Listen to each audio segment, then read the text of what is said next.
ఉదయం దేవుని వాగ్దానం. నీకు వాగ్దానం ఇచ్చిన దేవుడు నమ్మదగినవాడు, నిన్ను విడువడు, ఎడబాయడు. ప్రైజ్ ది లార్డ్ అండి. Good morning. అందరు బాగున్నారా?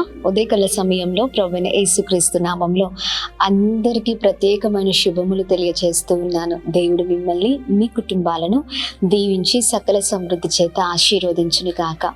ప్రతి ఉదయం లేవగానే దేవుని మాటలు ధ్యానించడం ద్వారా ఎంతో సమాధానం కదండి, ఎంతో సంతోషాన్ని మన జీవితంలో మనం చూస్తూ ఉన్నాం.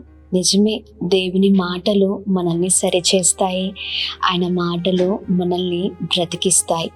ఈ ఉదయకాల సమయంలో మరి ప్రతిరోజు లాగానే ఈ ఉదయం కూడా దేవుని మాటల్ని అందరం కలిసి ధ్యానిస్తూ ముందుకు సాగుదామా?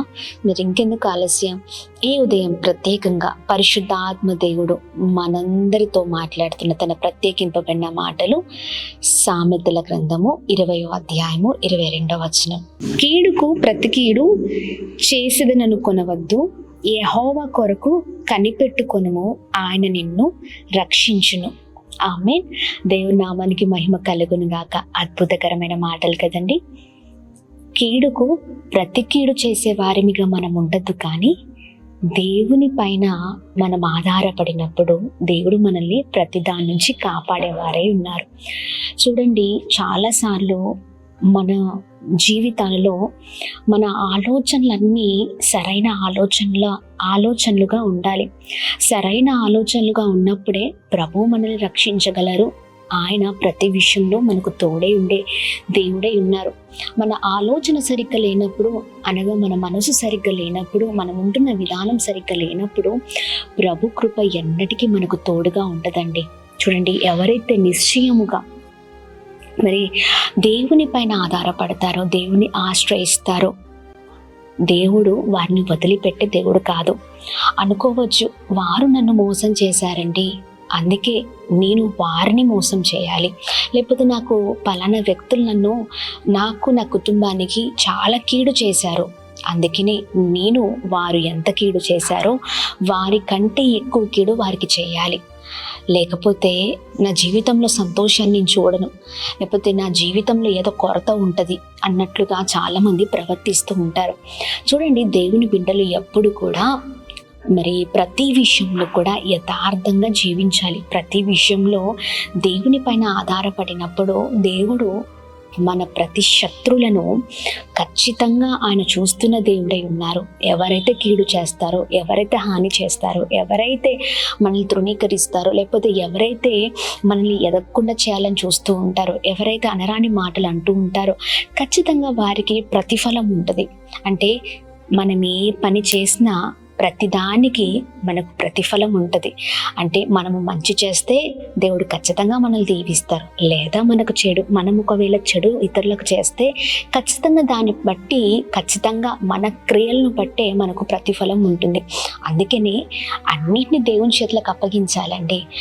మనము మన జీవితాల్లో మరి క్రైస్తవులుగా ఉంటుండగా చూడండి, దేవుడు ఏదైతే చెబుతున్నారో ఆ మాటల ప్రకారం మనం ఉన్నప్పుడు దేవుడు మన జీవితాలను అద్భుతకరంగా ఉంచుతారు. Praise the lord. దేవుని మాటలు విన్న వారిని దేవుడు ఎన్నడూ కూడా తృణీకరించే దేవుడు కాదు. మనము ప్రతి కీడు చేసేవారికి కాదు, కానీ దేవుని ఆశ్రయించినప్పుడు ప్రతి శత్రు సమూహం నుంచి, ప్రతి ఇబ్బంది నుంచి, ఇరుకు నుంచి, కష్టం నుంచి, మరి ప్రతి విషయంలో దేవుడు మనకు సహాయం చేసి మనల్ని అద్భుతంగా నడిపించే దేవుడై ఉన్నారు. ఇదిగో, వారిని బట్టో వీరిని బట్టో, వీరు ఇలా చేశారనో అలా చేశారనో మనం చేస్తే మన జీవితం అంతా కూడా మరి సర్వాన్ని కోల్పోతూ ఉంటామండి. మన జీవితంలో ఎప్పుడు నష్టాన్ని చూస్తాం. మనం ఏ పని చేస్తే అది మళ్ళీ తిరిగి మనకే చుట్టుకుంటుంది. అందుకనే ఎప్పుడు కూడా మన ఆలోచనలు, మనం ఉంటున్న విధానం, మన పద్ధతులు సరైనవిగా ఉన్నప్పుడు మనము అద్భుతమైన రీతిలో మన జీవితాలు ఉంటాయి. యోసేపు తన అన్నలు ఎంతగానో యోసేపుని తృణీకరించారండి, హాని చేయాలని చూశారు, ఎన్నో పరిస్థితులు తీసుకొచ్చారు. కానీ యోసేపు మాత్రం వారు చేసినట్లుగా యోసేపు చేయలేదు, కానీ ప్రభుని ఆశ్రయించాడు. నిజంగా చూడండి, అన్నల ఎదుటనే యోసేపుని దేవుడు ఎంత అద్భుతకరంగా నిలబెట్టారో మనము కూడా అంతే. మనము కూడా ప్రభుని ఆశ్రయించినప్పుడు ఆయనే ప్రతి దానిలో మనల్ని రక్షిస్తారు, కాపాడుతారు, నడిపిస్తారు, తోడుగా ఉంటారు. ప్రతి విషయంలో ఆయన మనకు సహాయకుడిగా ఉండి అద్భుతమైన రీతిలో మనల్ని నడిపిస్తారు. మరి అందుకనే కీడు చేయకుండా ప్రతి విషయంలో దేవుని ఆశ్రయిద్దాం, ఇతరులకు మేలే చేద్దాం. దేవుడు ఖచ్చితంగా మన జీవితంలో మన క్రియల్ని బట్టి మనకు ప్రతిఫలం ఇచ్చే దేవుడే ఉన్నారు.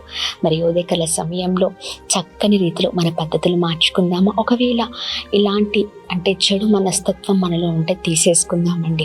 దేవుని చేతులకు మన జీవితంలో అప్పగిద్దాం. దేవా, మేము ఒకవేళ తెలిసి తెలియక ఏదైనా తప్పు చేస్తాం, మనకు క్షమించేయ, ఇక నుంచి మేము అలా చేయకూడదు. ఇతరుల గురించి మేము ఎప్పుడూ కూడా మరి అనవసరమైన మాటలు, వారు మమ్మల్ని ద్వేషించారనో లేకపోతే మమ్మల్ని తృణీకరించారనో, మాకు కీడు చేశారనో మేము అలా చేయకూడదయ్యా. మంచి ప్రవర్తన కలిగి ప్రతి విషయం మిమ్మల్ని ఆనుకునే వారిగా ఉండాలని ప్రార్థన. అద్భుతమైన తండ్రి, చక్కని మాటల ద్వారా మమ్మల్ని బలపరుస్తున్నారు, మమ్మల్ని నడిపిస్తున్నారు. ప్రభా, ఇదిగోండి మీకే మహిమ. ఈ ఉదయకాల సమయంలో మీ మాటల ద్వారా మమ్మల్ని నడిపిస్తున్నందుకు స్తోత్రం, బలపరుస్తున్నందుకు స్తోత్రం. ఇతరులకు కీడు చేసేవారుగా కాదు, కానీ పరిస్థితులు ప్రభా ఏమైనప్పటికీ మిమ్మల్ని ఆశ్రయించి అయా మీ సన్నిధిలో ప్రార్థించి అనుభవం మాకు దయచేయమని వేడుకుంటున్నాం. ప్రతి చెడ్డ క్రియలు మాలో నుంచి తొలగించండి ప్రభా. మేము గొప్పవారు అవ్వాలంటే, మేము దీవించబడాలంటే మీ మాటలు పట్టుకున్నప్పుడే, మీ మాటలు విన్నప్పుడే, మీ మాటల ప్రకారం మా జీవితాలు ఉండును కాక. మమ్మల్ని ప్రభా ఇదిగోండి మీ చేతులకు అప్పగిస్తున్నాం. ప్రతి విషయంలో మీ మాటల చొప్పున ప్రభా, మీ చిత్తానుసారమైన జీవితం చొప్పున మా జీవితాలు ఉండును కాక. ప్రతి బలహీనతల నుంచి మమ్మల్ని తొలగించండి, గొప్పవారిగా చేయండి. మా ప్రియులందరినీ ఉదయకాల సమయంలో బ్లెస్ చేయండి. మంచి ఆరోగ్యము, క్షేమము కలగచేయండి. సమాధానం, సంతోషం, నెమ్మదిని దయచేయండి. ఉన్నతమైన స్థితిలో ఉంచండి. క్షేమం కలుగుని కాక, కృప కలుగుని కాక. చేసిన పనులలో, ప్రయత్నాల్లో మీరు తోడుగా ఉండండి. గొప్ప చేయమని వేడుకున్నా అందరినీ బ్లెస్ చేయండి. ఉదయకాల సమయంలో ప్రాముఖ్యంగా ఎవరైతే birthdays, marriage days, special event celebrate చేసుకుంటున్నారో అందరి పట్ల మీ దయను, మీ కృపను, మీ కనికరాన్ని మెండుగా కుమ్మరిస్తూ బ్లెస్ చేయమని యేసు నామములో అడిగి వేడుకొని పొందుకొని ఉన్నాం మా తండ్రి.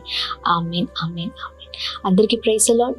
God bless you. దేవుడు మిమ్మల్ని, మీ కుటుంబాలను దీవించి సకల సమృద్ధి చేత ఆశీర్వదించును కాక. ఆమేన్.